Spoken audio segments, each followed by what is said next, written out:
Parte nel migliore dei modi l'operazione sorpasso della Venere in bikini. Battendo infatti il Professione Casa con un secco 2-0, i biancoverdi si portano a quota 32 e balzano in attesa del superclassico al comando della classifica. Lo sapevamo, la Professione Casa è una squadra difficile, ci sono buoni giocatori, stavano molto chiusi dietro, quindi era difficile. Come l'andata? L'andata abbiamo sbloccato gli ultimi minuti e oggi abbiamo chiuso gli ultimi minuti. Le attenzioni della ex neopromossa sono quindi tutte sul match di stasera tra Pizzaboom e Checco dello Scapicollo, una partita che potrebbe fare da spartiacque per il campionato della Venere.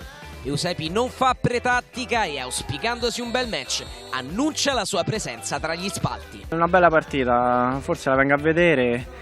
Due grandi squadre storiche della Lega Calcio 8, sicuramente sarà una bellissima partita. La prossima settimana poi la madre di tutte le sfide, Checco dello Scapicollo, la Venere in bikini, risponderà a tante domande che gli appassionati si pongono da un bel pezzo di stagione. Sarà la Venere in bikini la prescelta per detronizzare gli storici dominatori? La risposta dista pochi giorni.